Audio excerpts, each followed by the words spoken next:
Hello, baby. I was crazy once. I'm thinking of a number.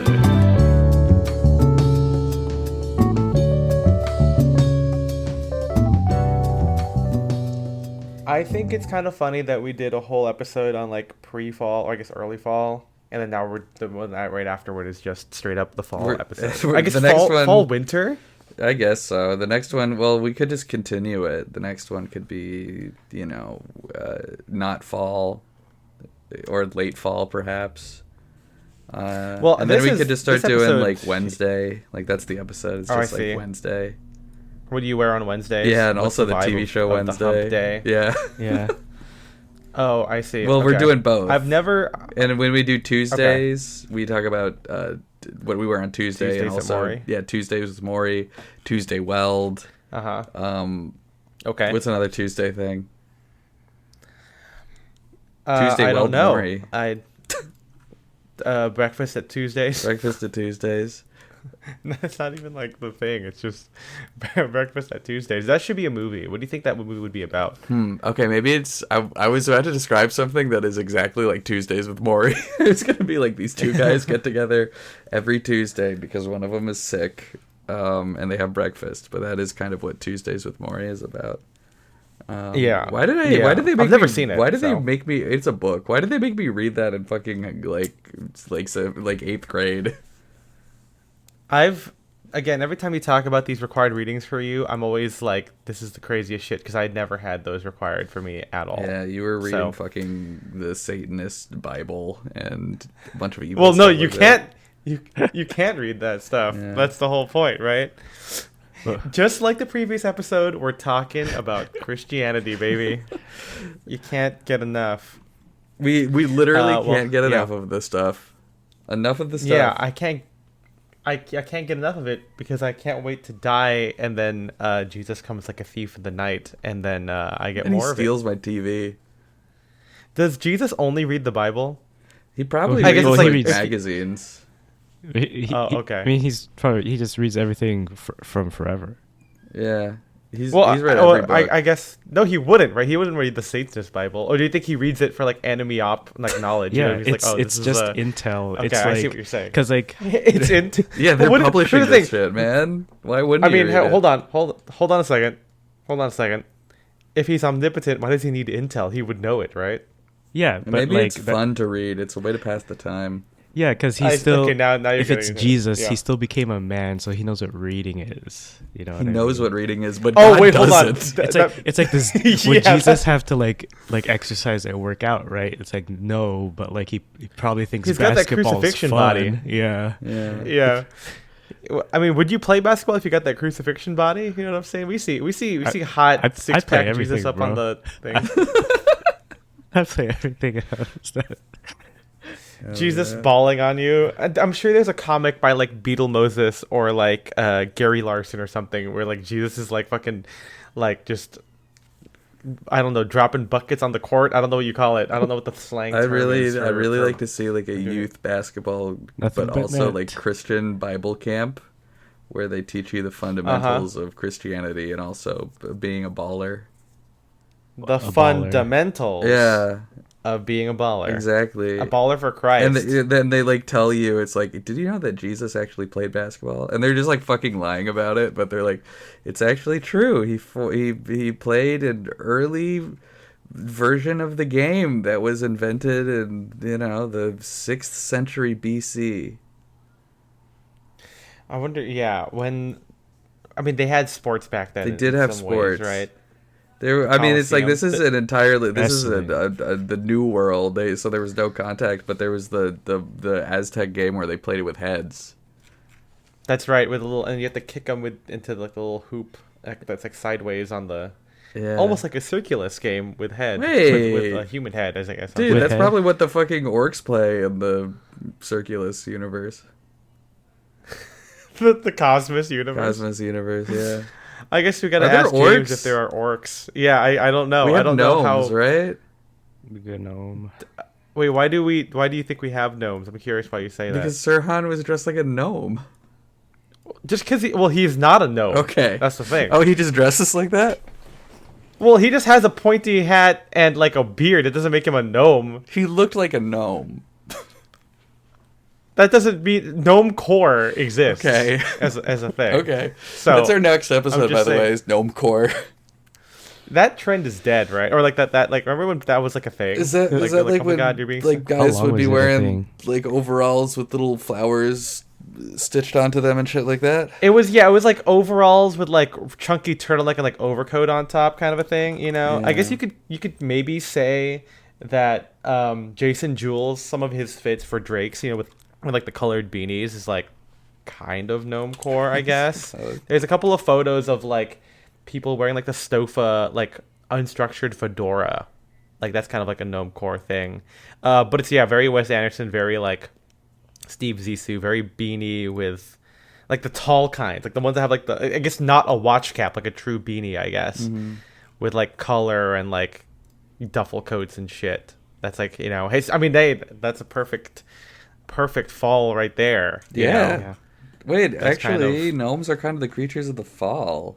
I don't know if that's true. Yeah. I don't know much about like what gnomes' deals are. Like, are they supposed to be good? Are they bad? Are they mischievous? Because they are distinct from trolls. Yeah, well, because Yes. trolls are big, usually, I think, right? Well, it's also like where they I guess, live. but in my head, the troll under the bridge is small, but like he's like Dora's size. Remember that? I'm the troll. Okay, there's well, a he's a dark bulky bridge. guy. Oh yeah, I mean, I want to say like they're not petite people. You not can be petite. you can be short in size, but that doesn't mean if you're a petite. If you can be a big small guy, you know what I'm saying? Yeah, I feel like they could be. I feel like they're just at least like taller. I don't know. And I think if they were short, I think they would just be goblins. Well, now you're now you're going in a different direction. I don't think that trolls and goblins like trolls are more humanoid than goblins. Goblins have like the whole like green skin and shit. I guess okay. I know that in Harry Potter there's like the big troll that looks like a giant that whatever, but I don't know. I don't know anymore. I don't know. Someone's got to goblins ask. Like I guess we got to ask Brooks maybe because of the related whole D&D to shit. trolls. Yeah. Isn't a hobgoblin a goblin and a troll? Is that what that is? Hobgoblin. Hobgoblin. Harry Osborn. Well, it's funny Hobgoblin. because Harry Osborn was never the Hobgoblin. He was the New Hobgoblin Goblin. was. Yeah, that's right. Hobgoblin was Ned Leeds. I'm just making this shit up, Yeah. dude. I mean, all this shit is fake, by the way. If you still believe in fucking hobgoblins and bugbears and all this shit, grow up. Grow up, Yeah. bro. Bed bugs. Yeah, bed Wait, bugs. Puck from Midsummer Night's Dream is a Hobgoblin. Oh, I thought Oh, Puck that's was like cool. a fairy. I guess maybe yeah. I guess back then Hobgoblin could just be like some kind of spirit entity thing, you know, mischievous. I don't, Sure. man. English folklore is crazy. Whatever, like what the fuck's going on here, man? Yeah, shut that shit Robin down. Roundcap, Billy Blind is a Billy Blind. clever hobgoblin, a lowland Scottish house spirit. I guess this all makes sense. I mean, English folklore, Wind in the Willows. That's not really folklore. It's more of like just like a little story, Yeah. you know, little what's this called? Little Mr. Rich Ass Toad with his Mr. Rich Ass Toad. vehicle. It should be called that. Yeah. Isn't it just called Who's got Mr. like Toad? what? And it is called Mr. Toad, but like he's got like what vehicle mania? Like what's the whole? Yeah, like, he he's got loves like car cars. madness. He loves fucking Yeah. cars. He loves these motor cars. And I think the author of that, I think his son died like driving drunk or something. Oh no! And so then he wrote the That's- series to cope. He's like, hey, you can never. I don't want him to ever have a car. 1908. Yeah, I guess it's like the first ever car. That would Or be one so of the fucking. first That ever would be cars. like, okay, imagine if in like 2017 or something you were writing a series about like a character and they were obsessed with the Yeah. little like hoverboards that everyone was riding around on. Those. It's so funny that those still like people love that shit. I still see him every know? once in a while, not as much as I did a few years ago, but I guess there's a use case for him. There was the That's like a pre-COVID time. I feel like Yeah. you know, like Oh, the whole that's like a- that that's like a fidget good like way to fidget put it. spinners. You know. Oh, yeah, Like fidget that's like spinners. that era before like yeah pre. I don't know whatever like when like TikTok shit. You know like Mm-hmm. that's what that was. Welcome, guys. Welcome to Style and Direction, a Welcome. podcast without the stuffiness. One of the podcasts without the stuffiness. Just one. There's actually many just one. podcasts without stuffiness, and we're one of them. But we're one of the Stuffiverse. best. That's right. I'm one of your hosts, Ethan. If you didn't know what my voice sounds like, this is what it is. And I'm Spencer. Yeah. And I'm MJ. Welcome, everyone. Do you think we have one of those podcasts where people can't tell us apart by voice when they start listening to it, and they're like, I don't know who said what? Yeah, I would love. I want that. Like, I wish maybe we could have been like Dream. Like, if we never did like showed our faces, and then And we then all what if we sounded had the the same. reveal and then the like hashtag he's ugly thing was like, but imagine that.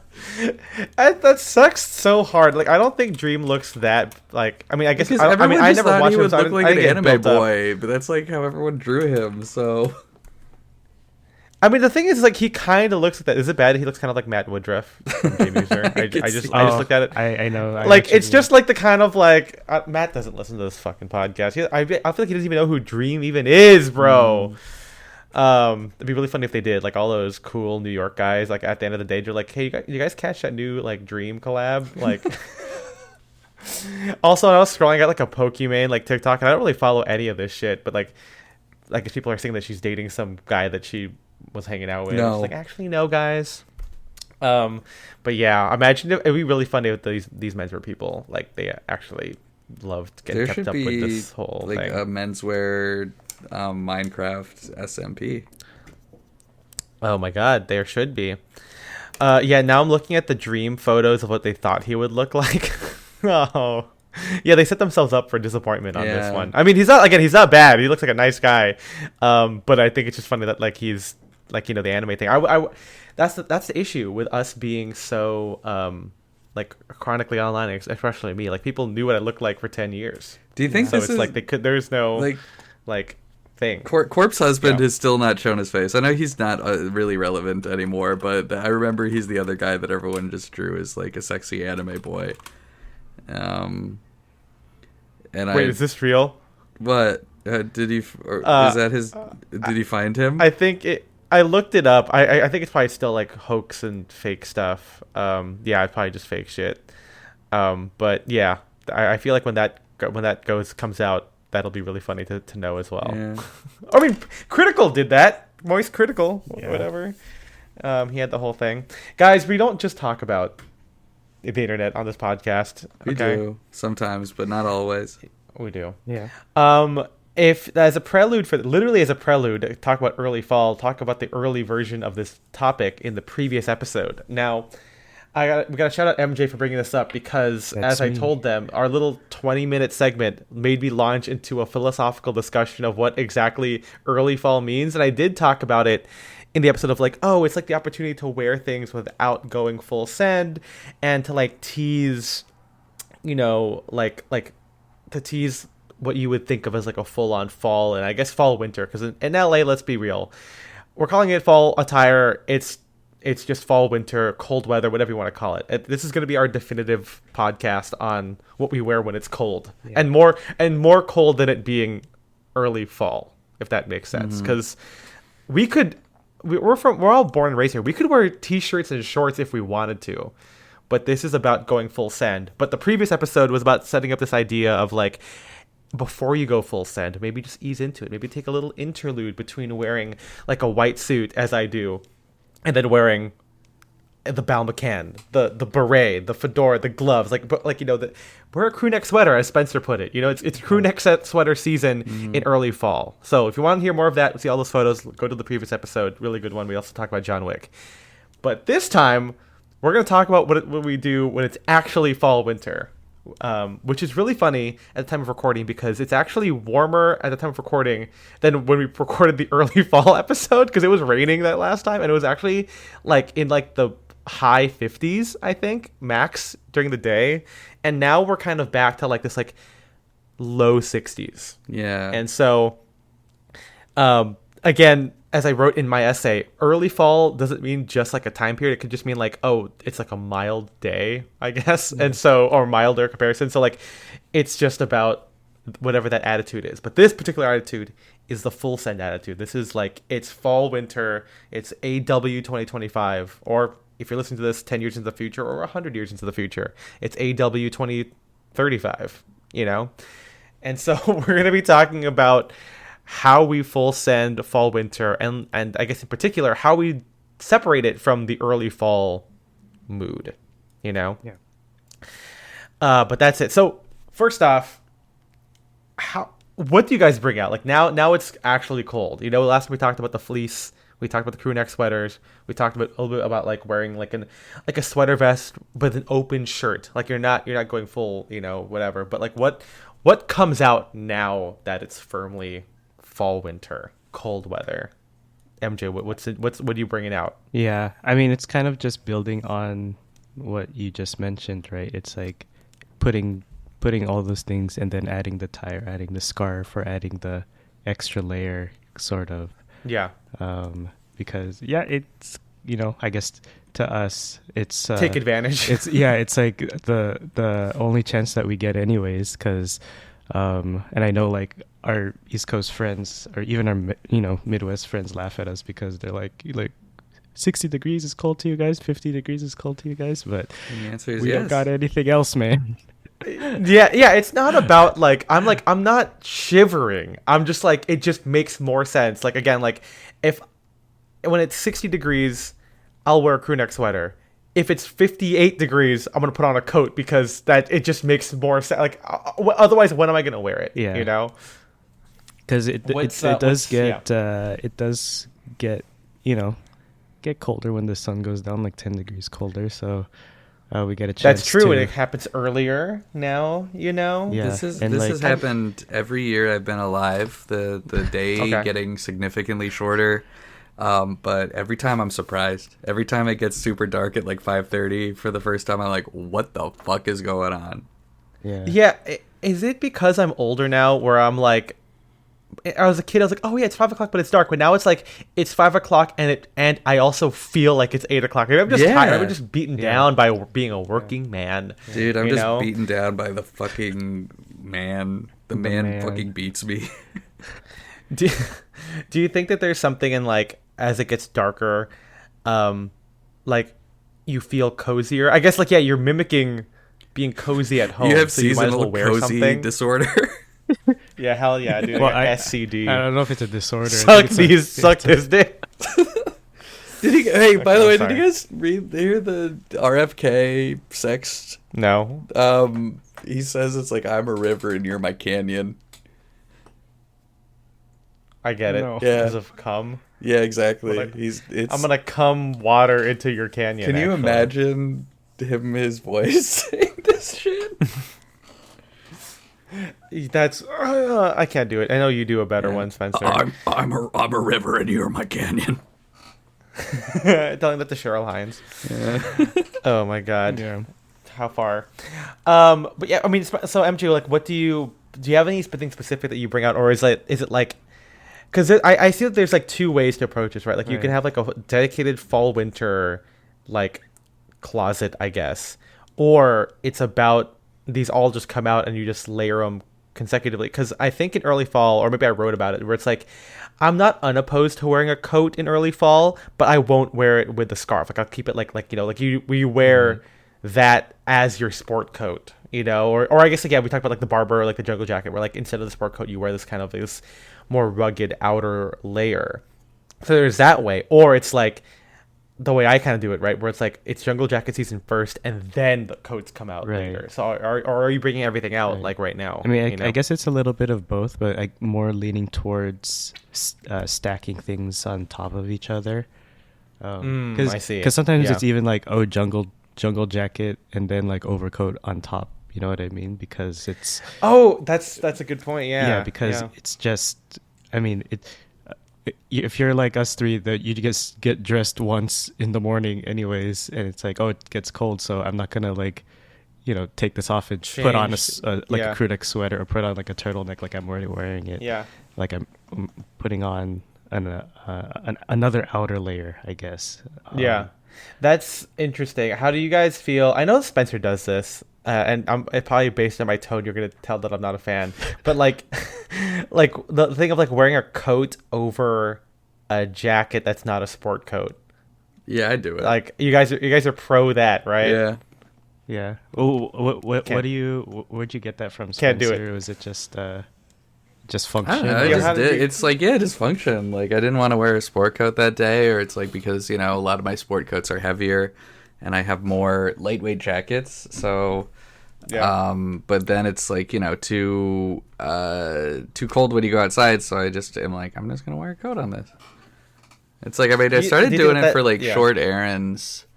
Yeah. When it was like rainy and stuff like that, and because it's like, I don't know, it's easy for me to throw on like a beanie or a ball cap and a coat, and then I don't really need to bring an umbrella. Right. Like, to me, it feels so fashiony. Maybe it's because in my mind, and I know people have been doing it for a while, I guess I'm particularly reminded that it's a little too similar of when people wear, like, the denim jacket underneath a sport coat. Like, I don't like that. And so, in the same way, maybe it's because I find a coat, like overcoats, to be tailored. So it's like, it's just weird to me to wear, like, a denim jacket underneath an overcoat. Even though it makes sense practically speaking of like just from a layer standpoint. Yeah. But I guess I can't.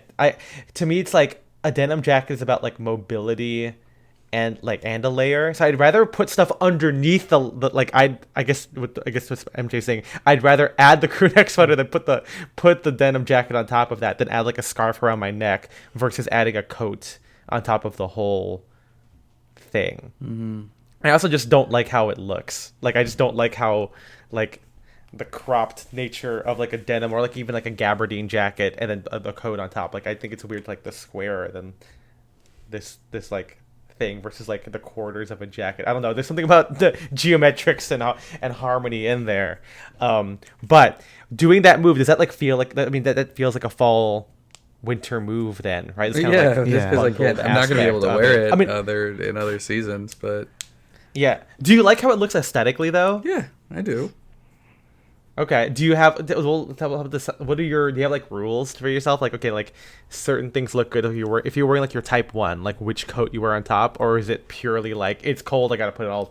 I gotta grab whatever's on there. Because you do have at least, like, 2 overcoats. I do. I mean, most of the time... I don't know. I don't really have like hard set rule. The ones that I wear most often. I guess like micro decisions. Yeah, the one that I wear most often is my kind of like herringbone one, the double-breasted belted herringbone coat. Oh yeah. And with that, typically I usually wear like, I wouldn't wear like a denim jacket. I would be more likely to wear like one of my military jackets with that.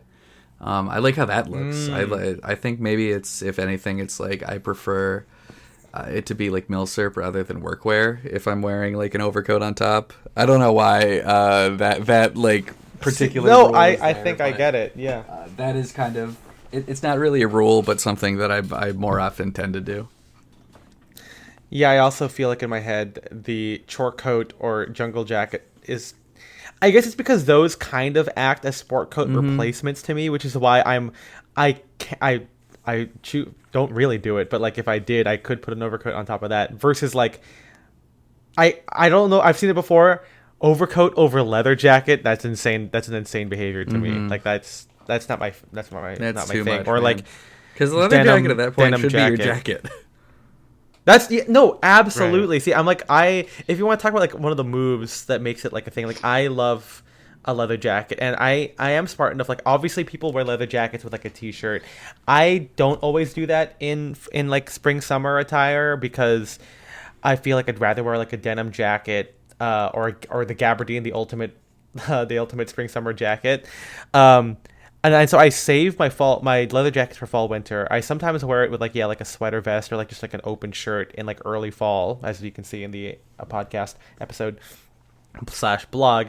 But when it's fall winter, it's like if I'm gonna choose for the leather jacket, it is like the jacket / most outer layer I'm gonna do, and that's like where I'm like, okay, I'm gonna wear turtleneck base layer, sweater vest, scarf underneath that, just tuck it all in there.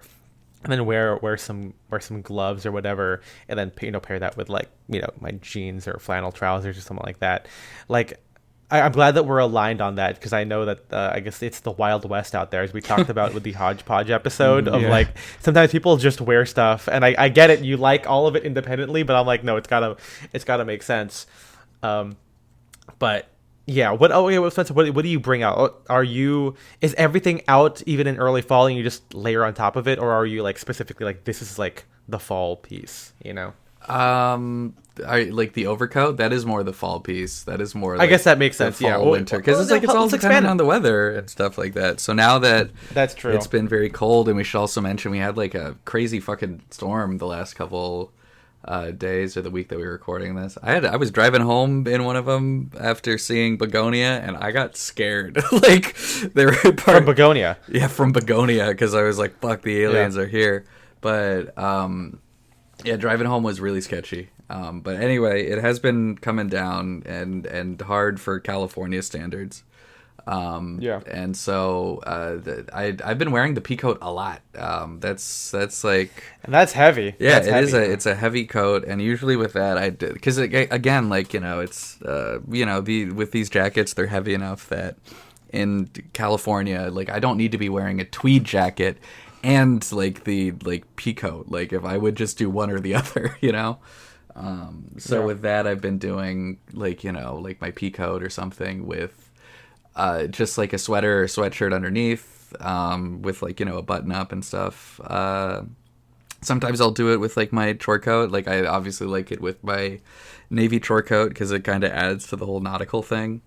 Yeah.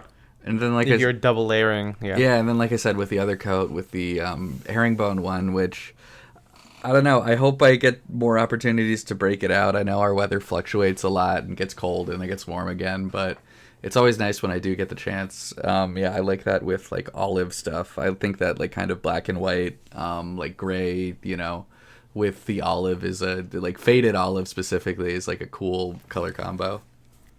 Yeah. Well, that brings up the next point here, like color palettes for fall, because I'm trying to think of obviously the existence of the early fall thing and the fact that we can wear it whenever we want. I think it is important to like this to kind of make it distinct of like how you actually style things in each season, and I think palette plays a big part into that. Do you think, Spencer? Do you think that you do more of that when it is fall, like the kind of olives and browns? Because I know that most of your wardrobe is that, and so it's do you hard. think I that guess the big difference. 'Cause Yeah. it's like. do you try? I guess do you like try to make like a more fall kind of thing? Like, again, layers obviously help, but like, do you style things? I in, think like, that kind of, things like, tend to be a little color? bit more subdued when it gets to the fall Okay, season. Like, I'm not going to be wearing anything that's like, like I tend to stick with my darker colors. Obviously I still wear things like my chambray shirts because I wear those like 3 times a week. But Right. I'm not going to be pulling out some of the like more vibrant shirts, even if they are like like something that's not like an aloha shirt, something I could still wear. I'm just not going to wear that as much. I like the darker colors. I like my navy button ups. I like And you're talking about the navy Oxford Yeah, that you exactly. have from Kamakura, yeah. yeah, and then I like I love the flannels, which I don't know, they're all kind of just like more subdued earth tones. Yeah, and so that's what I tend to wear more often. Obviously, the M43 gets a lot of wear during this season.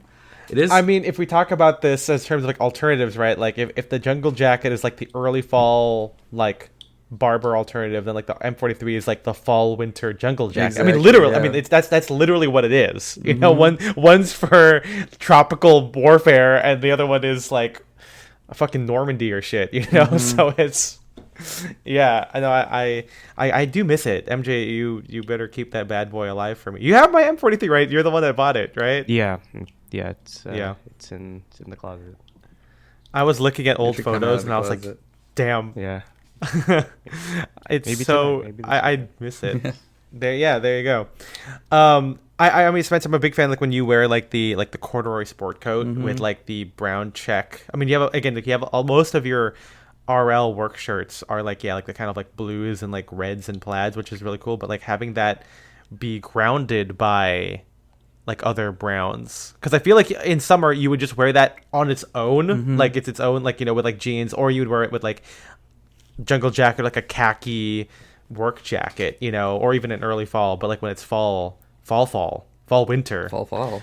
you kind of surround it with, you know, the kind of darkest, or even like I think like plaids, even surrounded by navy blue, I think works really well. I know that there's like the whole madras thing, but I feel obviously certain mattresses look more spring summer than like fall winter madras color palettes, and I feel like the way you could potentially wear it, you know, kind of leans in that way. Do you have any other color combinations or like specific colors from pieces that you like to wear together? I mean, this is the only time that I do. Yeah, I get to break out some of my corduroys. So I do, you know, like I'm wearing more browns. I'm wearing more like, I don't know, the colors of my tweeds come out more. Where during the summer, you have like the Russell check one, right? The kind of big check. Yeah. That's a really good sport coat. I think it is fun to like put those things together. MG, what about you? What are your color palettes? I mean, you have a bit more of like a more vibrant approach to color combinations. So I'm wondering how do you separate that? Like, I mean, I feel like in summer there's like this idea of like dressing bright as well. So how do you make the fall version distinctive? Yeah, I mean, it's just, you know, kind of much of the same, but just adding more earthy tones, more dark tones. Do you have a particular favorite combo? Yeah. I mean, I guess shifting the proportion, I guess more towards like, you know, navy, more towards black, dark browns.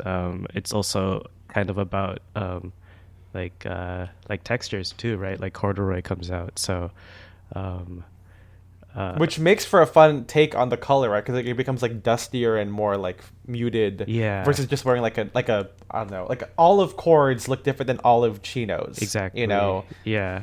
Because like I don't know, it just has that corduroy kind of has that like, well, for me, like that comfy coziness, I guess. Of course, it's literally a plush fabric. Yeah, and it is you know, usually heavier than its like you know, its cotton counterpart for like just like a, you know, plain twill.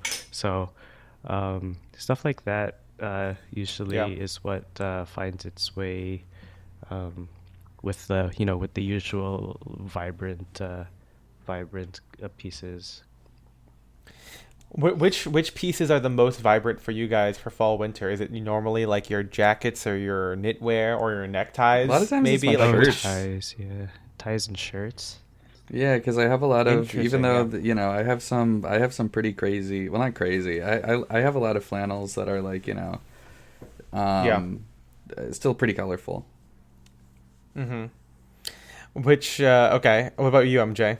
Because you have like we all have like the yellow OG 107s, which it's funny because like they're kind of spring summer, but I feel like yellow pants are kind of fall if you style them properly. Yeah, you know? I mean, if they go with like the other earth tones, it kind of just goes together automatically. Yeah.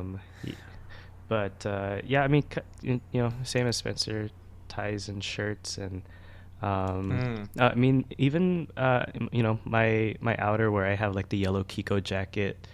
That's right. Yeah. You know, I got the orange puffer vest from you.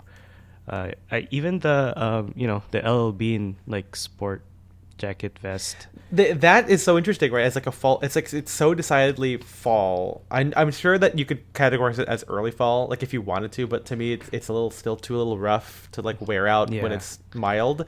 And it's like like obviously when they designed it, they knew what they were doing because like it looks like it's got like the kind of like orange peaches, like peach brown front, and then it's got like the red and black like houndstooth or gun check arms. Like it just looks so fall. Yeah, it's you know, it's fall. Even, you know, the pockets like somehow make it feel more fall because I guess, you know. Yeah, utilitarian, right? Yeah, like you'd wear it. I don't know whether you're like camping or like hunting, whatever. Hunting you or whatever. You could put, like, stuff there, so it's like already just a full like fall piece, I guess. Yeah, I need to put a marker in that because there's something about the attitude of fall that I want to also harp on about. But in terms of like palette, I think looking at my decade of like making fits, like I feel like obviously I do, like you guys, make, you know, put my color combinations more in service of fall. Like obviously I like wearing earth tones in spring, summer, or just year round, like the kind of Armani thing. But of course, like you said, MJ, with like textures, it brings like a different attitude to it. You know, like wearing, I could wear like a brown, sport coat with like a gray shirt, but like adding in a sweater vest, or doing like a knit tie or a woolen tie, or wearing it with like gray flannel trousers versus like a four season worsted or whatever, or not everything can be worsted, just like a four season flat non woolly type of trouser, tropical wool, whatever you want to call it. Like it is different. Like instead of it being breezy, it's not structured, but there is shape to it. There's a heft, there's like a drape, there's the fuzziness of like the sweater vest and the tie coming together. Like I think I said before, like I wish all my clothes were like the same. Like I wish I had a jacket both in like four season wear and also in tweed or flannel, because I want the same thing, but like it does take on a different meaning, and it does provide a different form of like approach to the color. But then I also like having color too. Like in the early fall episode, I talk about like my yellow and red and like cream cable knit sweaters, or like Fair Isle sweaters. Obviously, like that's also something specifically as like a color that I try not to wear too much of in early fall, because when it actually gets cold, that's when I'm like, that's Fair Isle season. Like I'm easing into it. I'm gonna show more color in a more intricate weave and pattern. And so that automatically makes like wearing that with a suit much more interesting than wearing like the suit with a navy sweater vest, which is what I would wear in early fall. Now it's with the Fair Isle, and I feel like that to me, I'm kind of like a positive feedback maximalist, where like, okay, if I'm wearing Fair Isle, I gotta be wearing a striped shirt, and I'm gonna be wearing the foulard tie. So it's like it all kind of makes this kind of like fun color combination that is historically rooted in like apparel arts, obviously, but it feels more fall than if I didn't wear the Fair Isle, Right. like, and I also feel like subtly, like when in spring, summer, I'm wearing like more full suits, and then like there's more fun in like the neck and the neckwear and the shirt.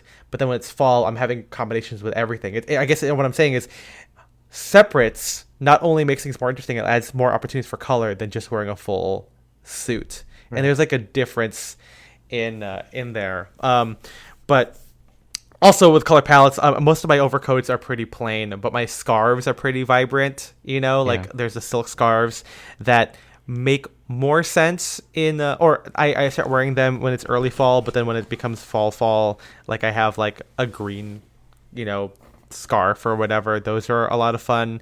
And it's never really that cold. Like if I'm going to wear an overcoat, I don't need to actually wear too much stuff, so I can still wear a silk scarf. But like injecting color in that way is also fun. And fedoras and berets and knit caps. I think we have a whole episode on that, but that's also another way to kind of like layer, but also like add color. Like if I'm going to emphasize all the browns, I'll wear a brown fedora. If I want to have like a more dark contrast, I'll wear a black beret. If I want more gnome core, like we said, I'll wear my red beanie. Like there's like all these different ways of like adding in color that first off are not possible when it's spring, summer. Like I'm not going to wear a knit cap in spring, summer. I'm not going to wear a sweater. I might, sometimes I'm not even wearing a tie because it's like open shirt stuff. But there's something about fall which just allows you to wear a lot more. But yet, as Spencer said, it becomes muted as an overall palette. It's just an interesting... that's why I find so much fun about fall. Like, that's... To be able to have all of those fun colors and patterns, but it's still, like, reserved. It's not too flashy. Yeah. Which I guess is one of the fun... one of the appeals of fall, winter. On that note...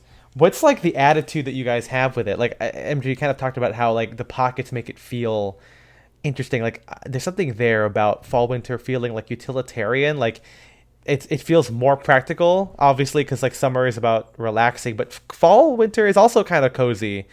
But what do you guys think? Like how do you approach it? How do you like what feels like it's fall? Apart from being literally wearing layers, like what about the outfit says that it's like fall to you guys? MJ, do you have anything on that, MJ? I don't know. I think that's a tough one. I think because I mean, other than just wearing like literally wearing more clothes on your body because it's cold. Yeah. Yeah, I don't know. It just has certain vibes that make it feel like it's like There's just fall vibes, bro. Yeah, because it's like I guess, you know, because I guess it still gets sunny here, but like you don't feel like, oh, I'm gonna like, you know, go out to the beach or go out to like go out to like I don't know, walk at the Grove, something like that, where it's just like open and sunny and like But you know, that's interesting though, because I feel the thing I wanted to kind of lean into is like, do you guys do fall activities? And we can also talk about like, you know, how what outfits you wear where. Homophones. But it's kind of like I do also like walking around when it's cold. I feel like again, working from home, I don't want to just wear my coat to, you know, the grocery store. I feel like I got to take some opportunities there.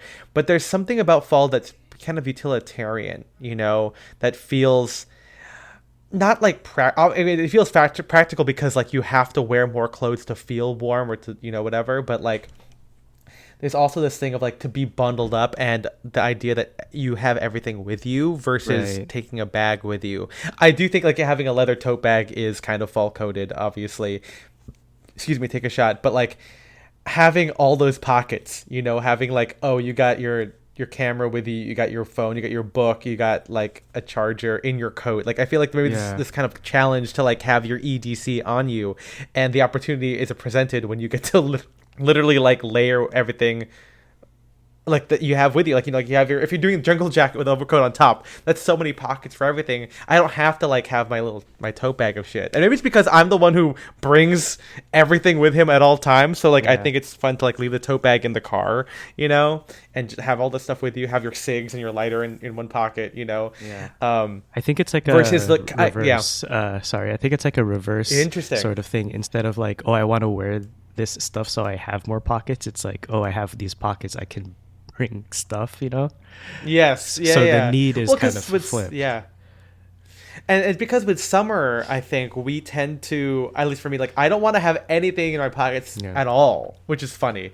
And like it's because like summer is, maybe it's sexier, right? There's like, you literally want to show skin, you want to look sleek and streamlined, you don't want to have anything on you, you kind of just want to be out there, you want to just be having your cocktail, nothing with you. But there's something about fall where like, don't like, maybe not like don't talk to me, but like I'm gonna entertain myself, I'm gonna go like to the coffee shop with my book or whatever, and it's all with me, you know. Maybe it's like romanticizing, like living in LA, you're not like in New York where like when you leave the house you're not walking back, you know. Like so, but here in LA, like I'm gonna do the thing where like I'm gonna be as if I got everything with me right now, and it's all in my coat of many pockets, you know. Many pockets. Yeah, and I don't know, it just feels like, you know, maybe like, you know, it's reminiscent of going to class, and there's like a fall attitude to this thing of like, I'm gonna, you know, it's cozy. Maybe there's also like, I'm gonna mimic the fall colors, or I'm gonna try and blend in a little bit more, whereas with summer you're standing out because of like how vibrant the sun is. Like there's this kind of like match of, as MJ said, the fall vibe, this like attitude, you know. But, well, okay, do you think fall can be sexy?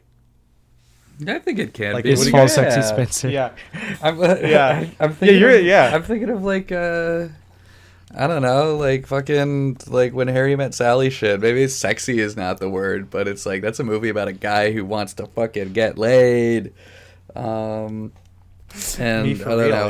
I think the ladies like a man who looks bundled up and cozy. Like I feel like that's maybe it's sexy, but not in like a skin way. You know, it's certainly attractive. Yeah. There's an appeal to it. Think about how many people lost their goddamn minds for you know, the sweater from fucking not Glass Onion, the other one, the first one. Which is also the sweater from Harry Met Sally, just a white fucking cable knit sweater. Yeah, exactly. But same thing. I don't know. I think there's something sexy about it. How would you do it then? Exactly how I do it, baby. I don't know, like I just wear like, I like the like the sweaters with button ups. I like wearing like jeans and boots. Like, you know, to answer the previous question, I think to me, yes, fall is you know, I think it's hard to answer that because I think to me fall does have so much to do with just wearing the more clothes, but it also has to do with just the feeling of being like kind of bundled up and protected, and also like just the texture of it. Like I feel like it's kind of like in some ways it could be a softer texture. If you think of like knitwear, if you think of like tweed or whatever, like maybe it's, you know, not like as smooth as say like a summer rayon or something like that. But I don't know. If I'm doing the sexy fall look and not just the kind of like regular, like, you know, going to Thanksgiving with my girlfriend's parents, so I want to look very respectable and clean. Like that is, I think, where I incorporate some of the like milsurp and with, you know, kind of the outfits I was describing earlier, like milsurp with like a cool overcoat or something. So there's kind of like a slight edge to it with the vintage clothing, but it is still very, like, I don't know, in many ways like kind of soft and comfortable and cozy. Yeah, I'm gonna fuck that sweater. Yeah. You know what I'm saying? Like that's the Exactly. whole. I mean, yeah, even like, you know, with like an overcoat, suit, gloves, like scarf rolled up. I think that's definitely sexy. There's kind of like a, I guess I do subtly lean into like different kinds of edge. You know what I mean? I mean, you know what I'm saying. But like there's a difference between like, yeah, the cozy English gentleman kind of like layered up, I guess, apparel arts, you know, semi-sports attire where it's like, you know, browns and whatever. But I do think like if I were to wear like navy suit, navy turtleneck with like beret, like very dark and layered up, bundled with like, I don't have a black over. I guess, oh no, I do have a black overcoat. Oh my god, how can I forget? I have a black double-breasted overcoat. Like that's sexy.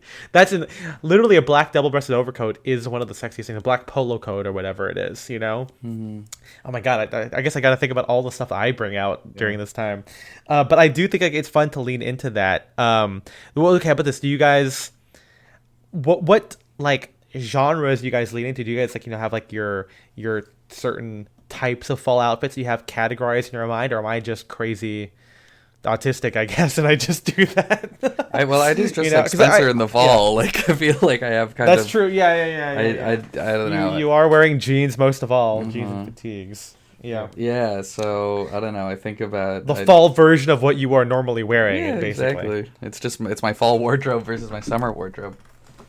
Yeah. Yeah. What about you, MJ? I mean, I guess it's like the same, right? But I think I try to dress up a little bit more.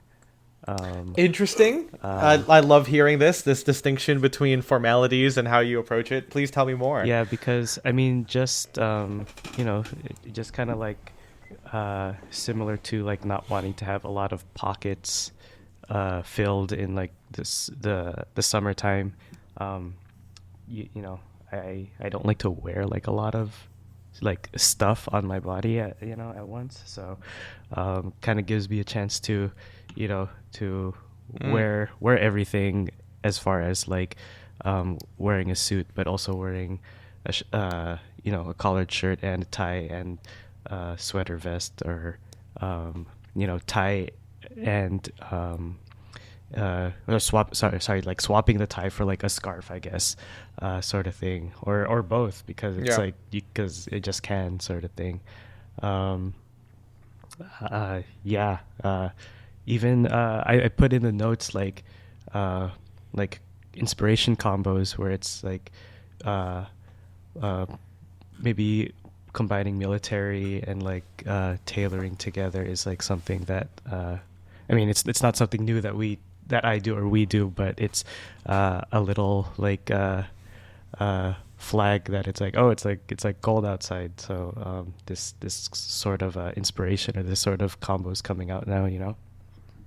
Yeah, there's something to be said about like following convention, you know, like you know, because again, people do wear like a t-shirt and jean or shorts out when it's cold outside. Again, it's not about like I could be fine. I'm part Canadian, okay, but it's fun to like say it is cold, like embrace what it feels like to be cold, to kind of like, you know, not romanticize your life, but like if someone were to see you, be like, yeah, that's it's fall in California, or it's winter, you know what I mean? Like, again, fall and winter is the same in California, basically, you know. But I do think that's interesting. Yeah, that you dress up a little bit more. I feel like similar to you guys, or to you, MJ. I do. I mean, I wear a tie almost every fucking day. It's kind of different. But if we think about like the idea of early fall that we talked about as like a respite, a little interlude between, it's like when it's firmly cold, it's like I'm gonna be dressed up again. Like, I had the moment for my crew neck sweaters. Yeah. I did no tie, open shirt, or just sweater vest, open shirt. Now I'm back. I'm back to wearing the full on shit, you know? And I think it's fun to kind of like lean into that and find out what that is. And same thing with Spencer. I'm like this is what the fall version of this is. And I guess for me, as someone who wears ties and shirts, button-up shirts every day, there is a difference of like what I gravitate toward, because some shirts are obviously fall winter coated versus spring summer.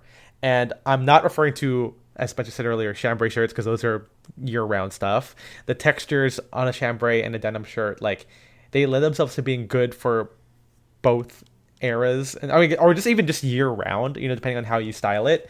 But I'm referring to like, and I'm also not referring to like blue striped shirts. Those are like, that's like the basic for me. But I feel like I wear less white, obviously, in spring, in fall winter. I don't really wear my white OCBDs unless I'm layering it with a crew neck sweater, but then that's very early fall. I you know, or I'm like layering on top of it. But like if I'm just wearing by itself, I prefer to choose like the chambray button-down collar or an Oxford button-down collar in like blue or pink or green, or even like the stripes, obviously something that has more color in it. I also don't wear anything that's too sleek either. So I have a cream stripe point collar and a black stripe point collar. And both of those look really cool in summer, like as in like the kind of like yuppie corporate attire, like that with like a navy suit and like a cream tie or a black tie, very sleek, very, to me, very summer cocktails kind of a thing. In fall winter, I don't want to be too sleek. I want the option of layering, or I want this kind of like this ease and comfort to it, something that's less rigid. Blue striped shirts don't have that. Blue striped shirts are all year round. Green Bengals, yellow Bengals, those are fine. But if I'm going to wear something else, I'd rather wear like a plaid. A plaid feels, obviously, as Spencer said, like just fall winter. And I definitely don't wear my plaid point collar shirts in spring summer, not just because of the palette, it just doesn't feel like right. Maybe it's because my plaid shirts are at like the like Madras, so I don't do that, because mine are like burgundy and green, like it's very fall. And so I just end up wearing those in fall winter more, and it just makes sense, you know. And again, in spring summer, where I am more inclined to wear solid suits, whether it's a white suit, my green suit, or in the navy and brown suits. In fall winter, I like the idea of wearing the plaid shirts with a plaid jacket. It's more fun, even if the color combination is subdued, or the palette is more subdued. It gets like a fun challenge of being intricate and complex, but also being reserved in the same way. It's like a different approach to it. Whereas with summer, aloha shirts in your face, or like the cream stripes being broadcast against a navy backdrop, like it's a different type of thing where like there's so much going on and yet it feels easy. You know, that's also my entire approach. So the Ethan version is not just wearing layers on top of my spring summer. It's about having very specific fall winter pieces that again are extended to not just my tweed jackets, but the shirts or even ties. I have obviously, there are some ties that are just fall winter coated. Like I'm not going to wear a yellow and orange plaid tie when it's July. Like it doesn't make, in my head, it makes no sense to me. Or even like, not even July, just when it's like 80 degrees outside. It doesn't make any sense. I'm going to wear a cream knit tie. I'm going to wear like a vibrant stripe, you know? Yeah. And I do wear some vibrant stripes in fall winter, but then I wear it with like a plaid shirt. Cause again, that kind of crazy color combination doesn't make sense in like spring summer, but it does make sense in fall winter. There's again this weird invitation to be wild, but in a different way, you know. But then of course, obviously, I still wear navy suits in fall winter. It's just how you style it, how you layer with it. But yeah, that's just when you like wearing shirts and ties, there's just way more things that are subtle. Like, you know what I mean? Like, it's not like, oh, I'm gonna wear my Reds crew neck sweater. It's like, okay, this tie with that particular thing feels more fall winter than other things. There's like this kind of small nuances, that I get to take advantage of. And that's why my closet is bursting at the seams at all times, because there's just so many different things in there. Side note, I also think I wear bow ties more in fall winter. I don't know what that is. Maybe it's because, as you said before, like bow ties with like an open shirt. But like it looks weird with with just a jacket. Like there's too much negative space, and so because I'm being layered up, there's more of an invitation to wear it, like to wear the bow tie, because you're closing it up a little bit more. So I guess that's kind of there, and also if we're talking about like fall winter archetypes, like ivy trad feels inherently fall winter to me, and so like that particular look in that particular time of the year makes more sense. I mean, it makes sense. It just makes sense. Like, I'm gonna dress like Italian Riviera in the spring summer. I'm gonna dress like an old white professor in fall winter, and so I like doing all that kind of stuff. Obviously, the corduroys and knit ties and everything like that. But yeah, what do you guys have any other like archetypes you guys like lean into when you're there? Do you guys have that distinction? I just have a lot of clothes, so I don't. I'm just insane. But do you guys have like the characters that you dive into? Sometimes I just do more IV. Sometimes I do more, like rugged. Like either I'm wearing shit that like I'm a rancher. Sometimes I do more nautical. But those are that's the same thing I do in the summer. I guess it's different. I guess what's funny, like the milsurp thing, you're doing, it's less Vietnam, more you're storming the beaches at Normandy, or like you're in the Argonne or whatever, the forest, or what about you, MJ? Do you have like distinct mood, distinct characters? Yeah, I mean, I guess the most standout one is like tech weary guy. That is the most different. Yeah, that makes sense for you, because it's just, I mean, like, that, like, unfortunately that stuff just like, it just doesn't other like, I mean, it's not even fabric, it's it's the like the techie like nylon and like poly fabrics, right? So but it's it's great in the fall. It's great when it's like drizzling out, when it's raining. Because it like insulates, it's like warm, so I can get away with wearing like a full fit that's technical fabric focused. Yeah, which you can't do in spring summer. Yeah. Especially layered up. I think it's obviously, for me, IV is a fun one. Semi-sports apparel arts kind of a thing is a fun to kind of lean into, because I mean, why not dress up? Right. But I also like the the kind of like, now with the riding boots, but also ever since I had like a leather jacket and a beret, like the kind of like European cyclist look, that's like kind of also Alpine adjacent. I enjoy doing that. Those are some things I cannot do in spring, summer. Like my favorite beret is like wool, so I cannot wear that when it's hot outside. And like I said, I don't really do leather jackets in when it's warmer. But those are kind of fun to lean into. I don't really do like the whole like 90s rom-com protagonist, because I don't think any of my sweaters are that like chunky and baggy. But it's fun to kind of like just throw in a crew neck with the scarf, with the beanie, and like kind of do Drake's a little bit. That's more of like an early fall thing, and kind of Ivy adjacent. But it's fun to kind of like to lean into these other characters, these subgenres, these stylings of the things that we already own, when it's fall winter. Like I think that gets me excited for it, to be the person that you could not be earlier in the year, or like I guess a couple months ago. And I guess that also translates to like being able to wear like your favorite pieces. Like, okay, I've been wearing my brown plaid linen jacket, but now I get to wear my brown plaid tweed jacket, and I guess I'm kind of happy to go against my earlier point that they are slightly different in terms of cut and color. But it's like, you know what, I get to honor it by wearing it. You know, I get to, same thing with like my turtlenecks, you know, or my sweater vests that are chunkier, or my Fair Isles, which are heavier than some of the other things that I have. But it's fun to kind of like, to kind of compartmentalize for me, and then just kind of like lean into it.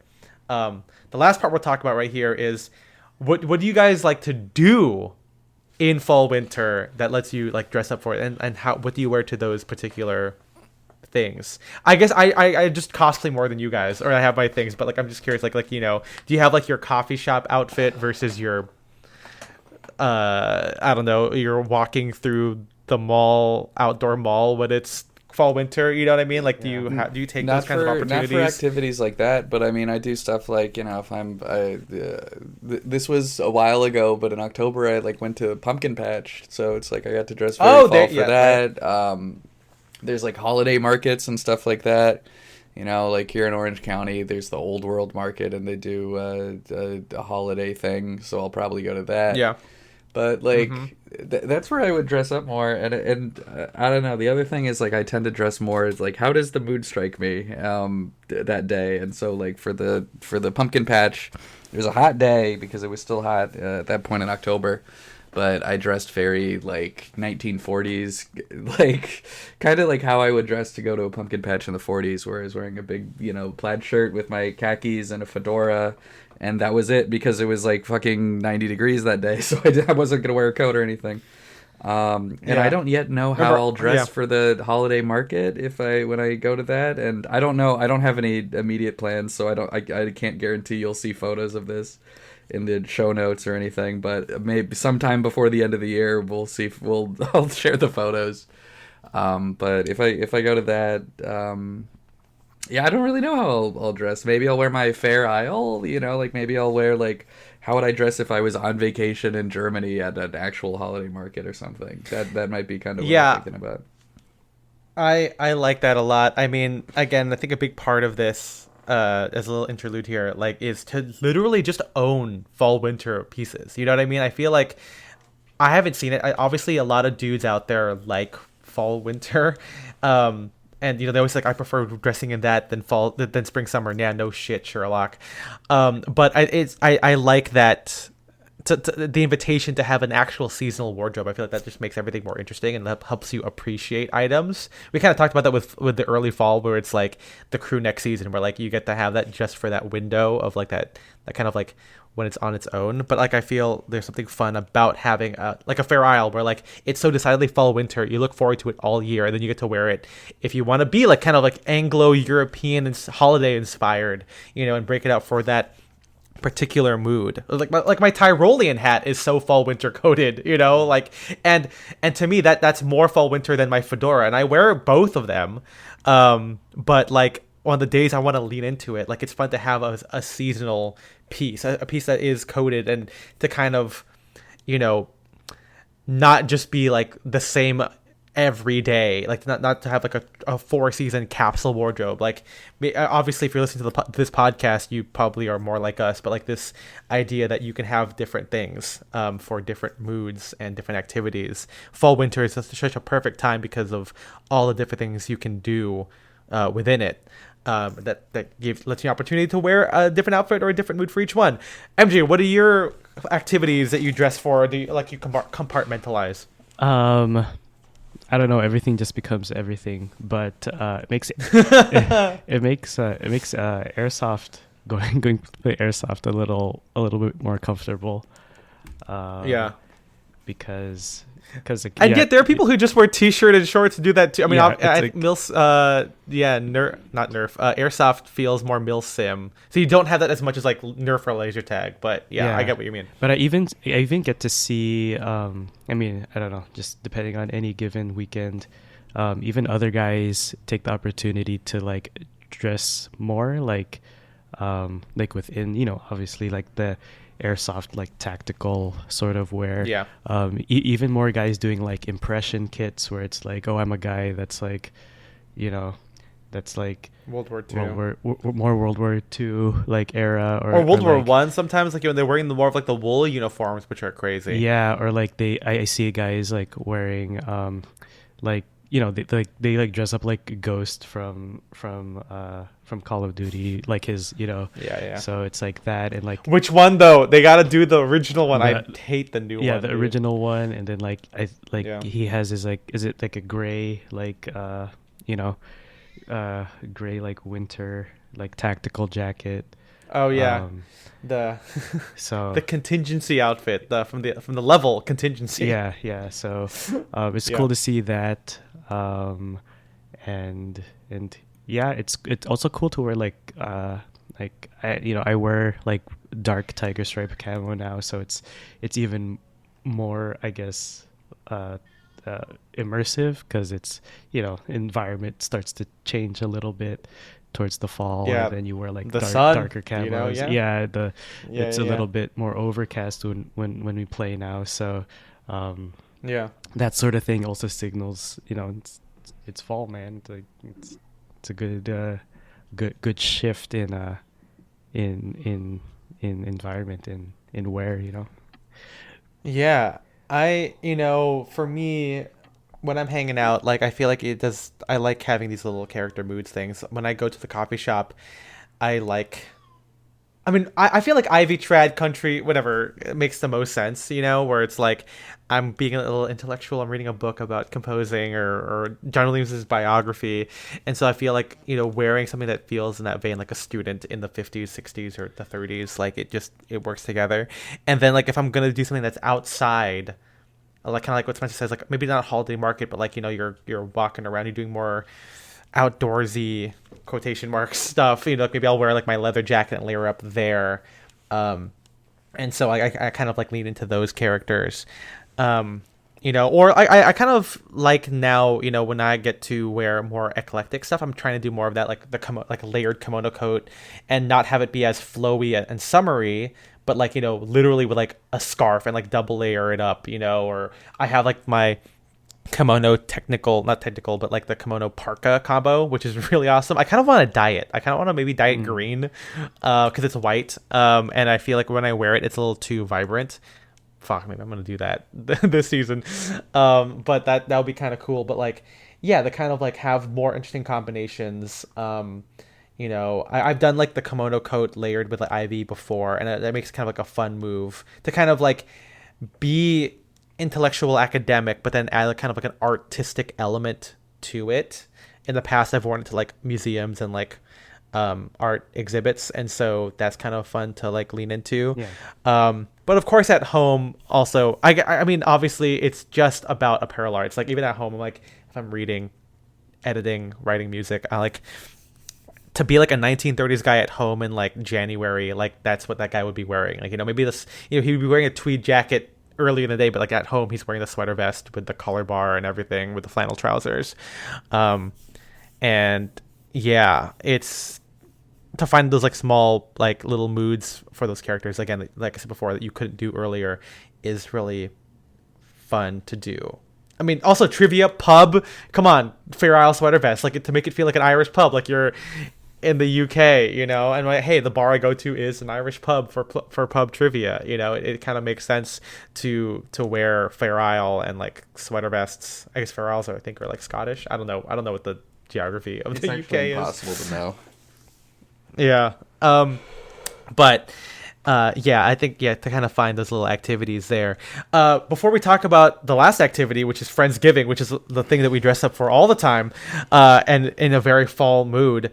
Shoes? Do you guys change your shoes for fall winter? By the way, I feel like boots. that's a big thing. I wear my boots a lot more, my indie boots. I need to get new laces for my mock toes, but once I do, I'm gonna start wearing those a lot more. But yeah, do you I don't know, think you more wear leather loafers shoes, less? less sneakers. Although actually, I've been sneakers. wearing a lot of my Nikes lately. I just like those with sweaters and jeans and button ups. Kind of feels like a late 70s, early 80s kind of thing. Rom-com protagonist kind of thing, Yeah. What about you, MJ? Do you wear your pair of boots more? I mean, I don't know. Yeah, I guess how do you view it? What are your fall footwear options? Yeah, kind of, also same. Yeah, pair of boots come out a little bit more. I still wear my Docs. I have the, I wear the tabby boots. I feel like it's I don't know, it just interesting. Those are very sleek though, but yeah. I mean, if they're still boots, I guess it makes sense. Yeah, if we're just talking about boots, I guess a little asterisk next to there. I do find myself able to wear the tabbies a little bit more.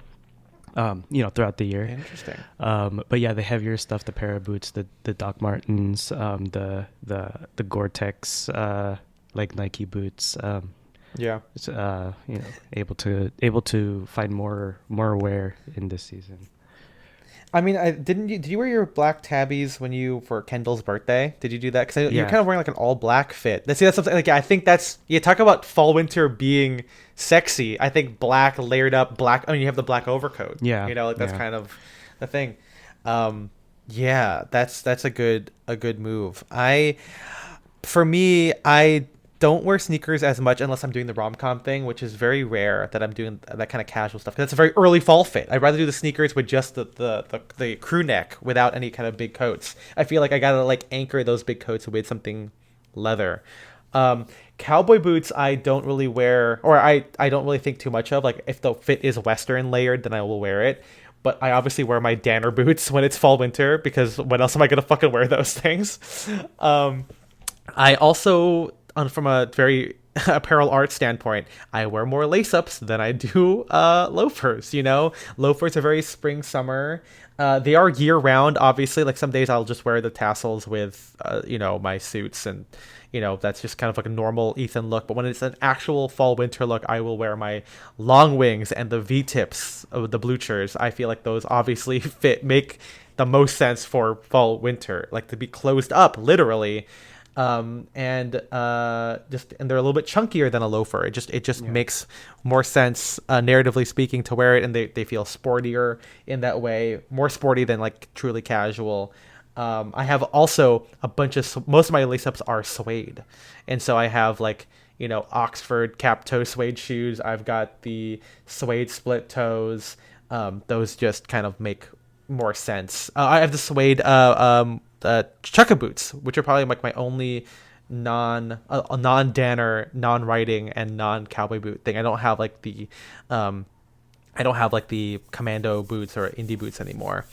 I also have the Alden Blucher Mocs, which is like the lace-up 4 eyelet derby with like the rugged sole, commando sole, and those are kind of like my quote boot, and I love wearing those when it rains or when it's like something more rugged, and like with like fatigues or whatever, and that's a lot of fun to wear.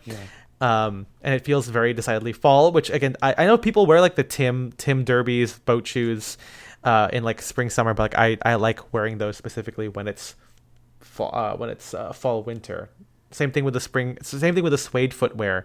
I don't really wear my chukkas in spring, summer, but I will wear the suede lace-ups, derbies, with like apparel art sporty looks. But then now that I have white Bucks, I wear those instead, and now the brown suede is now for fall, winter. And obviously the thing I don't wear is my sandals. Like I gotta like that doesn't make any sense. Like I gotta compartmentalize like everything. But yeah, fall, like the shoes do make a difference. Like I do think I can feel what it's like to wear the suede with like a fun colorful sock and then a flannel trouser. Or just like the juxtaposition against like a darker or like a colorful chino with a fatigue. Like the amount of textures makes sense versus being super sleek, which is what I tend to do in spring, summer. Yeah. There's always these kind of like fun small stuff in there. But yeah, footwear is a big deal. You can listen to our episode on choosing the right shoes. Mm-hmm. But let's talk about Friendsgiving, the Friendsgiving 2025, where it was French cafe themed.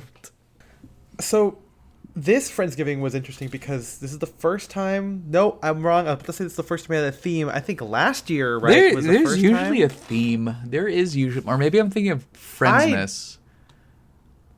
Oh, because Friendsmas always has a theme. That's when he always does the TikTok aesthetics. No. Yeah. No, I mean, okay, no. And last year's was Quiet Luxury? I think so. No, I the think one so. before that.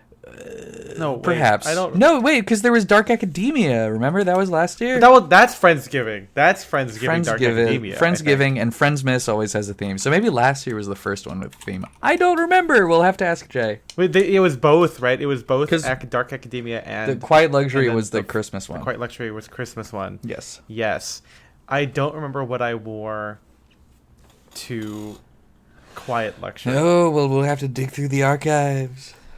Quiet Luxury. Did I even tag it? Did I even go? I don't. Maybe I didn't even go to No, Friendsmas last you year. didn't go. Oh yeah, you didn't go to Friendsmas. You were at Friendsgiving, but you didn't go to Friendsmas. Yeah, I wonder why. Was I in New York? Anyway, who knows? Anyway, Yeah. so last year was the first one we had a theme, Dark Academia, which fits, honestly. I mean, yeah, it was cool to actually have a theme. I don't know if we talked about it last year, but, like I wore like a Fair Isle sweater vest. I think Jay wore a sweater with like an overcoat and a scarf. That was a lot of fun. But this time he's continuing the theme with the Parisian Cafe aesthetic, I guess, or just setting, I guess. Yeah, it was like, I don't know, cool. I was just thinking it would be French stuff, this was but really fun. I don't know. Well, I mean, I'm getting into it now, but he did rearrange his new place, which is I'm not gonna kind of a housewarming party. a little bit. You know? He moved in there a few months ago. way. I'm not gonna dox him. I'm gonna say Yep. his new place was in Timbuktu, and so we all went to Timbuktu, and Left turn at Albuquerque. exactly. And his place over there, Yep. he rather than just having well previously it was in his old apartments, Which had a like common area in like like the middle. so of that it. was like a bunch of tables that were already kind of set up in there, long tables. But this year, he did something different, and I think he bought all of these, which is crazy. But he got all these little little bistro sets, Like cafe yeah, ones. with just Yeah. little metal Mhm. tables and chairs from Amazon, I think he said. Yeah. And Or just Restaurant Depot, I think maybe, or maybe that was the vendor of it. I Who don't know. knows? Yeah, who knows? But he just set everything up, and we were all eating at our little individual tables. He had Which I like. Yeah. You know what I mean? Like instead of like one long table or whatever, it kind of separates you. But here being separated, but on a smaller table, still lets people like have conversation. It is which nice really because cool. I feel like Yeah. the problem with the big table thing is that if you're sitting on depending on where you're sitting, you just can't fucking hear anybody. That's one issue that I always have with some parties like this is or even just like when we go to like the Tam O'Shanter. Yeah. It's like you're already kind of physically separated from the other people. But this one is nice because you could kind of mingle a little bit. You could. Oh yeah, no, this was great. Definitely smaller than last year. It was more of like the non-high school friends, I guess. Because it was more of the Well, I guess, me and Emily were the exception, but he said that he split it up this year. One, because, his new apartment obviously doesn't have the space of an entire, common area at another complex. That's right. So it was less people, but still about 20 people. It wasn't like a small, intimate party. And it was. I love parties. Exactly, but it was kind of our circle, which was also nice. It was nice that it was like a lot of people there because, as he said it, no offense to most of the people I went to high school with, he said that he wanted to split it up because he noticed that he wants all these parties to be people mingling, but people don't actually mingle. The groups don't mingle. We're all old now. You know what I mean? Like, you kind of have our. I would say, in my experience, I talked to maybe his coworkers. Mm-hmm. You know what I mean? But maybe not the high school ones, even though I've maybe known them or been around them. And he also figured that Emily and I would rather hang out with the friends that we still regularly see as opposed to our high school friends who we text occasionally but don't really And again, no offense to most of my former high school friends. But we get it. But also what's good is that this group, kind of like we talked about with the John Wick episode previously, that this group of people like to dress up and dress in a theme, and I think that's probably why Jake also makes sense for us to have this Parisian cafe, and everyone dressed up. Mm-hmm. It was nice. Everyone does dress up. Spencer, we've talked about Friendsgiving previously in the pod. It's kind of in the past, Spencer and Jay would take the opportunity to wear tweed and like kind of dress up, and I forgot what you said, like smart casual, whatever. It's always had like a dress code. But now I guess because everyone's it has an inherent style in different strokes, I think it's nice to kind of give a theme to it now. And as we said earlier in the pod, like it's fun to do like decidedly fall things to help you wear fall winter attire. Previously, before at Spencer's grandma's house, we would like walk around like the neighborhood after Friendsgiving. It's kind of nice to put on a coat. And even though here it was starting to warm up a little bit, which is kind of funny because we just spent the whole hour and 20 minutes talking about full sending when finally wearing coats and everything, but it was still nice to kind of like feel as if we were outside with all the cool like autumnal decorations, and then of course like the cafe chairs, and then drinking wine and French 75s, and then when it got great. Late and we were full, then drinking coffee, which that was like some of the best, like it was the smoothest coffee I've had. Maybe just when I have my Dunkins, it just tastes like, it's not bad, it was just like I don't really like doing black coffee, but I guess you did do a pour over, I guess, right? So it was such a fun time. We love Friendsgiving. We've done it, I mean, literally 10 years of blog posts. Literally. And Friendsmas is right around the corner too, so you'll hear about that pretty soon. That's right. It's on the 6th, I think. Man, maybe we'll have a section because we only have like one episode before we finish, but we'll include it, or at least the very least there's always a blog post. If we don't get to cover it, we don't get to talk about it, it's on here. I mean, I did release Friendsgiving prior to this episode coming out, so you've already read it. We're assuming you haven't, so we're talking about it. But let's talk about how you guys made your outfits for Friendsgiving, because this is like a fun. It's very fall. It is very fall. But maybe my hot take is that we were kind of early fall because it was still kind of warm that day. I don't know if that's the hot part of that take is the weather. Very good. Yeah. Spencer, what did you wear? So I was dressed pretty simply because I don't know. I was thinking about like French movies. I was thinking about French movies from the 60s, and I feel like it's all very understated. That's I'm talking Truffaut. I'm talking Godard. I'm talking French McFrencho. McFrencho. I guess. Yeah. And the other thing is I got there early to cook. We were preparing our dish, which I don't remember the name of it, but it was a Lebanese dish. It was really good. It was like, it means fried cauliflower, and that's what it is. It is fried cauliflower with a like tahini sauce, and so it was delicious. But all the recipes that we saw really emphasized making sure that you kind of ate it like fresh. And so rather than preparing it in, Garden Grove and then driving the distance it takes to get there, we asked Jay if we could get there early to prepare it. So we did that, and I didn't want to bring a big change of clothes. So it was a kind of simple outfit, but I still liked it. I felt like it was very French. This is how I would dress if I was going to France. You kind of were French Dispatch. That's what I was thinking of too. I was thinking of that.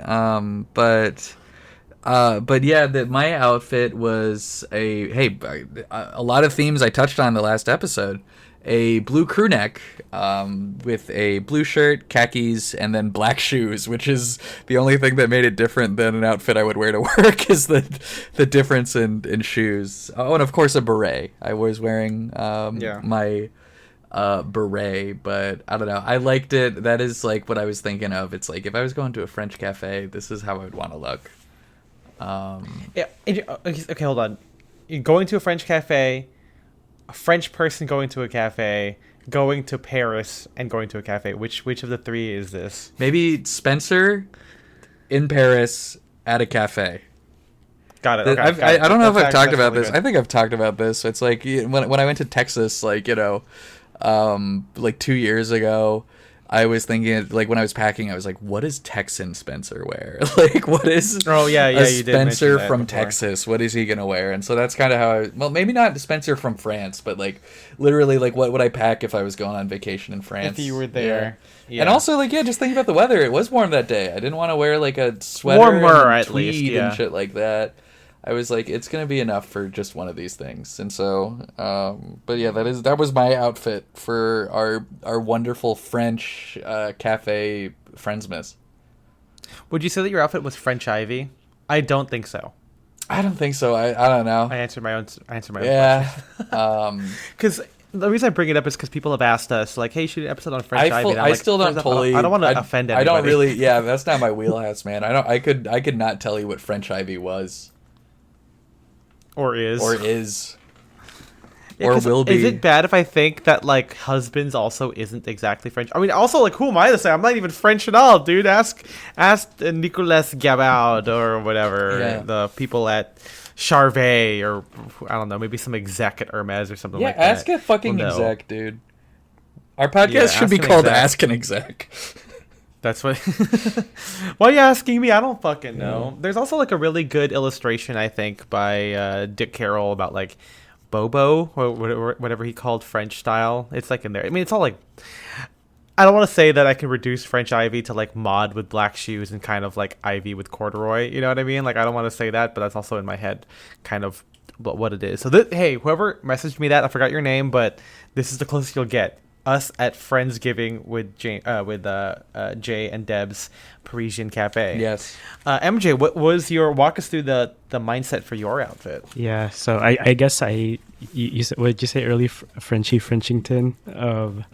I guess. Yeah. I guess that was kind of me, and I wasn't alone because Jay was also striped shirt plus beret.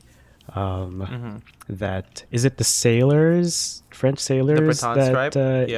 That's the origin of that. Yeah, it's very nautical. It's funny because like if you did it with like if you had like a bunch of tattoos, you could be like a Russian prisoner or something like that, right? Like for Spencer at the John Wick thing. Yeah, it's pretty close. Striped shirts can have a lot.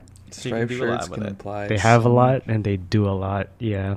Yeah. But you had that. Yeah, I did that, and then it's a little chilly now, so I wore a chambray shirt over the striped t-shirt. Layer. Yeah, unbuttoned, so you could see the severely t-shirt obviously, and then I just plain black pants, and then the navy DB over it, and then the beret we mentioned, the HW Dog and Co.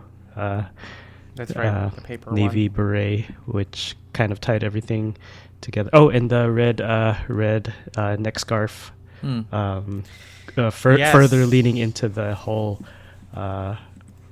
French sailor uniform. It's funny because there's a game that recently came out, Expedition 33, that was one of the skins, because I guess it's like, I don't know if it's like alternate timeline France or like future France, but yeah, that was the inspo, kind of. So nice. Yeah, yours is good. Both of you guys. I mean, I feel like I'd wear similar outfits, if not the same exact ones, at some point. I haven't done any turtleneck base layers just yet, but it's because it's still kind of warm. But I will at some point. Spencer, I really love the beret with like just a crew neck. Yeah, fuck, man, nice. it's crew neck season. I know. It's so good. Bro, and then crew of course neck on. MJ with the vibe with the you and Jay both with like a pop of color with the neck. Obviously goes out saying Jay's outfit's really great. He also, as a host and as one of us, he likes to dress up and send up the theme, obviously. And he wore the Cathcart artist jacket, or their chore coat, which doesn't button all the way to the top. It has kind of like a camp collar, but it's meant to be. It has more of like a lapel that rolls down to like where a sport coat would button. So it's not like it's not like a shirt jacket. It's definitely more of like a jacket. He did that with like chinos, Bronson chinos, striped shirt. I think also from Bronson, like the loop wheel or like the kind of knit, the heavier knit one. And then he had like a neck scarf and like a brownish taupe kind of color, which was really cool. And then he had his beret from his film frat. And it's really funny because he mentioned how when he was pledging his film frat, like one of the challenges or the light hazing is that he had to wear the beret to class like every day for like a month or something. And I'm like, that just sounds like a regular day for me. I would immediately be into this, so. But my school did not have frats because Christian schools are safe and boring. So none of that. Thanks a lot. Also, my girlfriend also wore a beret with a chore coat, turtleneck. We forgot to give we didn't remember to put a bunch of pencils and paintbrushes in her pockets, which we thought would have been really, really funny. Because like, kind of play up that kind of pretentious artist kind of a thing. And then my outfit, kind of funny. I was the only one, or one of the few out of the rest of us, not wearing a beret. I did consider it, but I thought it was a little too much. And I would say my outfit is kind of what I would assume French Ivy to be, because it's very trad, but still kind of like sexy and French and flamboyant in its own way. By that, I mean I'm wearing I have a navy double-breasted blazer, same one that MJ has, except MJ has mine and I have Doug's. I wore that with charcoal gray flannels that I thrifted a while back that are not on the slim side, but definitely slimmer than my made-to-measure ones, but still very good.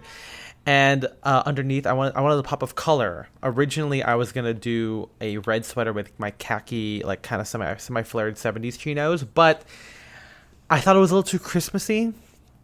And even though it might have been fine, I was like, it's, and also in our early fall article, I plugged my red sweater a lot. And so I was like, maybe I'll wear the yellow one. And so I thought it was really fun. It felt more fall, obviously, because it's not Christmas time just yet. And underneath, I wore my Drake's like bold stripe, like purple and lavender and blue multi-stripe point collar shirt. But the collar point's peeking out because that is what early fall is about, despite our whole episode being about fall and winter outfits. Yeah. And then as a little accessory, I wore my Drake's tapestry scarf. And wore that around my neck. And, my goal was kind of husband inspired, especially because I wore my black side zip boots, which we didn't wear in the house. But it also kind of feels like French asshole, kind of like a guy that you would see at the cafe. Just kind of this pretentious douchebag, arrogant kind of a guy, which is not far from the truth of my actual personality. But I thought it was really fun when, kind of taking pictures with my girlfriend with reading a book of poetry and everything like that. I also brought my cat eye sunglasses, or my chunky sunglasses, which was a fun little accessory, when we're drinking and having fun. But yeah, it was, everyone was very well dressed, everyone very on theme. You can see all the pictures, which you would have seen already because we already released the article. Yep. But yeah, it's just nice to have a little fall gathering, Even Joseph wearing his trousers from his Suit Supply suit with a flannel shirt, I think looked really good. Spencer, your girlfriend Isabella, did the green dress, with shirt dress with thing with tan beret, khaki beret. Yes, yeah, really, really great there. Jay's girlfriend Deb wearing the sweater vest with a turtleneck, which is really good. Eden in like a silky blouse, which flowy, was really cool. Yeah, I mean that's to me also like very, very French. I think Eden's hair also. I don't know. I mean, it's also Eden's natural hair, but like I feel like it just everything about it looks very elegant and very French, especially when they got to wear your trench coat, which was very like walking down the Champs-Élysées or whatever, exactly. And that was very, very cool. Ties it all together. Yeah. But yeah, it was really fun time. Everyone should wear berets more often. This might be the most everyone's ever worn a beret at the same time from my friend group. The usually most it's concentrated just me. Berets. Or I mean MJ. Who's our designated? Well, it would be my beret that's the designated survivor because mine's not present. That's right. Yeah. Though I was undisclosed wrong location. Yeah, Liao was wearing my my beret, so it was there. So if someone were to bomb Jay's apartment, all the berets in the world, in the Style and Direction cinematic universe would be gone forever. Yeah. So. Yeah, I can't wait to wear it. It's still a little too warm to wear a beret, at least right now, even though like I feel like us making this whole episode has made me be like, fuck, I want to wear the coats already, dude. Like, I want to wear the tweed jackets, and maybe by the time this actually comes out, it will be time, but at the time of recording, we're not quite there yet. We're still following what we said in the previous episode, which is crew necks and point collar shirts. But hopefully this episode was interesting for you guys. Maybe you guys were just like kind of curious what Southern Californians will wear when it's cold for us. Cold. And the answer is, it's probably best to do what we'd said in early fall, but we will decide to wear our fur-lined deck jackets, our turtlenecks, our overcoats, our scarves, our gloves, our wool berets. We do it anyway. And that's what this season is all about. That's the reason for the season. Well, that's right. Whenever 'tis the season, whenever it actually gets, you'll see it in our photos. You'll see like eventually our fit pics will transition over, and you'll see, okay, now they're finally able to do what they talked about a month ago. What's really funny is that when I was pulling the inspo for this episode, I guess our own inspo, the archive, if you want to call it that, some of our fits are from like April, because like that's just kind of like when things shifted over, and maybe the fact that we had a more mild summer means that we will be able to do it quicker. Yeah, it was earlier, it was like relatively chilly for a chunk of the in the year. evening. Yeah. I mean, when we walked out of the of Jay's apartment, like, it was cold, but that was also like 10 o'clock at night, so it's not, and it's still dark like at 5 o'clock. It's just not like, cold yet. So I'm still wearing, again, my light layers, but just you wait, guys, you're gonna see it as I post it in here, the fucking polo coats, you know what I'm saying? I'm gonna be, I don't need to wear a crew neck with an open shirt. I'm gonna wear a sweater vest with a wool tie and a fucking work shirt and a tweed jacket with flannel trousers and suede shoes. Keep an eye out for that, guys. Keep an eye. Keep one eye. If you want to, or two of them actually. That's right. You guys only have a couple more months before I go. Not a couple more months. A couple more weeks or days before I go private on Instagram. So, if you want to see my fits, there are plenty of other Discords that I'm in. Obviously, I will keep sharing them on the podcast and the blog, but you can also go to patreon.com/downdirection. I'm active on our own Discord, which is a benefit if you give us $5 a month, or donate it. We give you the benefit. You're donating to us. That's how it works. If you want to also talk with a bunch of really great, well-dressed people and have insightful conversations, go there, patreon.com/downdirection. It also gives you access to our archive of bonus episodes where we talk about, movies, like always, but stuff like All That Heaven Allows, Inception, some other things that I'm forgetting right now. So if you like all of that and Discord, it's $5 a month. 10, which is double, doesn't give you anything else, but we do say your name, or MJ does. MJ, who are we thanking? We're thanking our sidecast fanatics, Shane Curry, Philip Gregard, Henrik Wilberg, and Talbot. Yes, you did it. I was concerned for a second, and then you got it. Thank you guys so much for donating the $10. We appreciate you guys so much. You can follow the Instagram at Style and Direction. I'm at Spencer DSO. There's a pause. Yeah, I forgot we're not saying the other thing, so I was waiting for that, but... Yeah. And I'm at Aya MJ. You guys don't have to share. If you guys don't want to, if you guys also want to go private, you can do that too. Who knows? Yeah, we'll see. It's not like anything's, it's just whatever, We'll see you guys next time. Have a happy fall winter, baby. Bye-bye. Well, I guess this comes out in winter. Bye-bye.